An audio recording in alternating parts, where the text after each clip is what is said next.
Hello everyone, I hope you're all having a fantastic day. We do have this beautiful sunset lighting right now, and you know, sometimes it's in with like all white lighting, and I propose we do a sunset lighting trend on YouTube. I think it's gonna happen. It's gonna happen. So I've seen a lot of people do this video as like reading stats video, and I think it looks like so much fun. I love when you combine statistics into like everyday stuff. I love statistics. I love like numbers, and I love to know how many people do certain things and all that jazz. I think it's so interesting.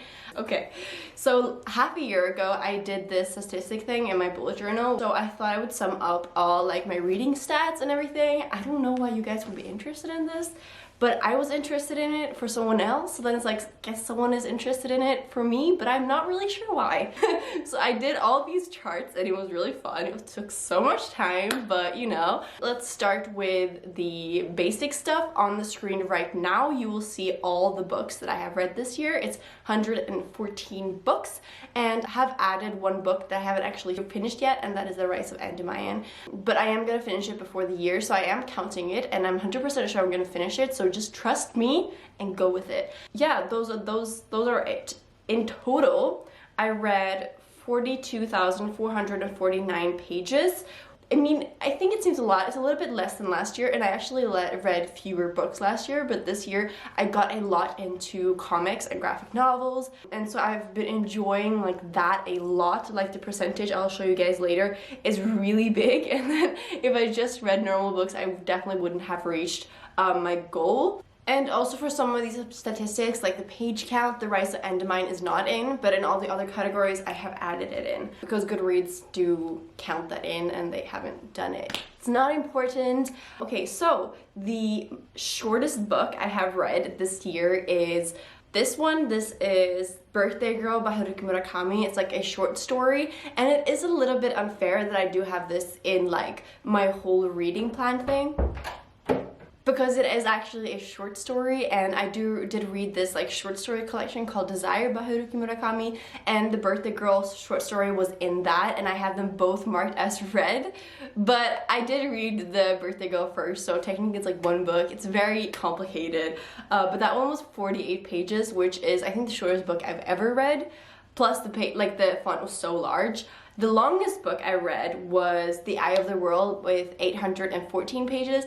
I am a little bit upset that I didn't read a book this year over 1,000 pages, but in a way I did. I did read 1Q84, which is divided into 3 parts, and I did read the third part separately, but it's all really one book, and I do recommend reading it as one book. And I did read it with like a book in between, so technically I didn't read the whole thing, but it really bothers me. But then I would also have one book less. I think the proper one is like I would technically have read 112 books if I combine Birthday Girl and Desire, as well as the third book and the first and second of 1Q84. And I think together it's like 1,300 pages or something like that. So that would have been the longest, but anyhow, the most popular book I read on Goodreads is Heartstopper Volume 2, and this astounds me. I'm shocked. I'm shook, gagging, okay? Because I didn't really like this book. I mean, I didn't have a problem with it, but it was a lot of money for very little. The artwork isn't colored, which in itself I don't have a problem with, but it just doesn't have great quality. There's very little text. The art style is super simplistic, and I felt like there could have been a lot more work into it. The story is super predictable. The only thing it has is representation and a cute story, really. And it's like the more I talk about it, the lower rating I want to give it. Recently I gave a lot of the books low ratings, because it's like when Goodreads has this thing where you can look at all your ratings at the same time. I'll put mine on the screen right now. I realized that like all of the books don't really fit into the same category, so I had to like reevaluate what the rating of the books were, but Goodreads rating system is just really difficult. Honestly, I wish there was an extra star, but if there was 6 stars, would we want 7? And if there was 4 stars, would we want 5? I don't know. Then there was like this the most popular books, and the most popular book I read on Goodreads this year is Dune, and I'm so happy I actually got to this book just because it's so popular, and I know it's like a sci-fi classic, and I'm just so happy I read it. It also had a really high page count. It's read by 711,000 people, and the least popular I read, 0 people read, which is kind of impressive that I actually got through it. That's Supernatural Separation Father. I was sent this to review. It was my first book that I ever got, so I did say yes just because I was really excited that someone asked me. After that, I've gotten many more requests and I feel very honored, but yeah, I'm not taking any more right now. Yeah, 0 people read that, and I did. So actually it should say 1, but anyhow. The average page count is 375, and honestly for this video I probably should have done a page count that wasn't like graphic novels and comics, because I've read a lot of very long books, and I think if you just took like the average of the physical copies I read, it will probably be closer to 500. To be honest, because I've read a lot of very big books this year, it makes it a little bit less, especially since last year. I'm trying to make it over 400. We'll see if I can make it next year. I'm just very ambitious. And then we have my average rating for 2019. I have that for 3.8, which I am also very proud of. And I'm not proud of rating books low, but I do have a tendency to rate books very high because I get very emotional while reading, and if a book makes me cry, I automatically bump it up to a 4, when really it probably like deserves less all in all, because my emotions dictate too much. But then when you look at it, you know, rating books is a complicated business. All right, let's jump into all the fun stuff. Let's start with all the categories, which I think is just really fun. I'll put my computer here because I'm just very excited about it. I've read 10 contemporary books this year, which is very low for me, I think, because I have been reading a lot of more fantasy and sci-fi, so obviously it's like much less. I read 40 fantasy books, and that accounts for 35% of my reading, which is the majority of any category. It's the highest category.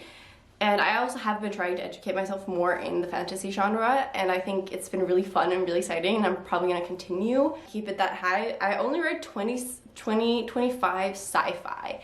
I think this is a little bit more because I do count Rick and Morty and some of the comics that I've read as sci-fi, but I definitely intend to read more sci-fi next year, especially classics. And then we get to the classics category, which makes me really disappointed. I read 6 classics this year, which is hard for me to accept. I think last year I read 1 classic a month, and I want to start doing that for next year too. I'll make another separate video for all my reading goals, which I'm also very excited.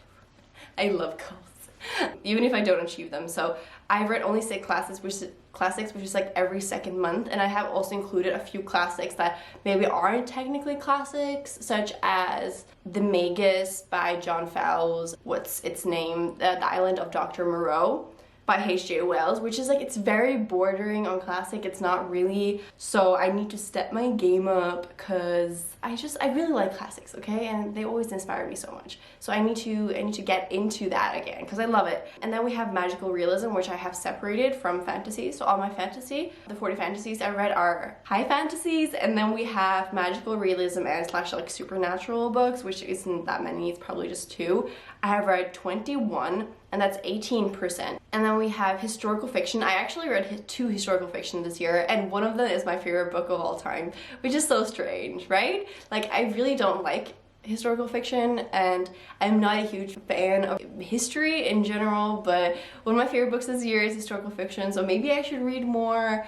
I don't know. And then we have nonfiction, which I'm really proud of. I read 5 books. I'm really not a huge nonfiction reader, but I have actually gotten a lot into audiobooks this year, and that's 4% of my reading, and so I'm really proud of that, and audiobooks helps a lot. So I'll continue to read more nonfiction, hopefully. And then I actually read like scary / crime books, 5 as well, which is really unlike me. I really don't read that much of all of it, but it was just like, I think I read 4 of them even in October. I really had my game on then. And those are all the categories I have for genre.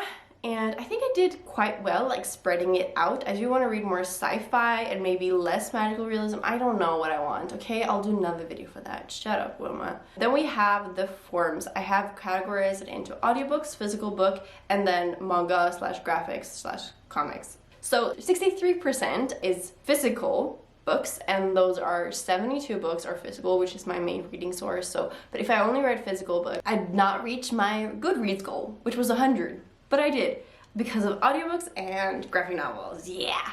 Okay, manga and graphic novels, I read 31, which I think is a lot. Like me previously, I really didn't read that much, but I read all the Death Note manga this year, which amounts to 12 books. So that's big contribution to that number. And then I listened to 11 audiobooks, which is 10%. So it's just been really great. I really try to like broaden my horizons with what mediums I'm using, and I'm even considering getting a Kindle. Crazy, right? Crazy. Who is she? Who's this girl? And then we have age group audience, and for that I have 54% adult, which is more than half. Pretty crazy. I'm barely even an adult. Like what am I doing dipping my toes or my whole leg in this genre? And then I have young adult 44 books, middle grade 9 books. I'm not a big fan of middle grade, and I generally don't rate them that high, so it's definitely one of the reasons why it's in this genre. But I have put a few like the Adventure Time comics in the middle grade genre, so maybe that's why it's a little bit higher, but it's just 8%. So those are all the statistics. It did take me time to do this, so I hope you appreciate it. Next, I'll do a goals for 2020. I'm so excited. Reading, yay. I hope you guys enjoyed this video. If you have any reading stats you want to comment below, you can just share with me. I would love to know. I don't know why I find this so interesting. Damn it. Okay, I'll talk to you guys soon. Enjoy your Christmas epilogue time. See you guys later.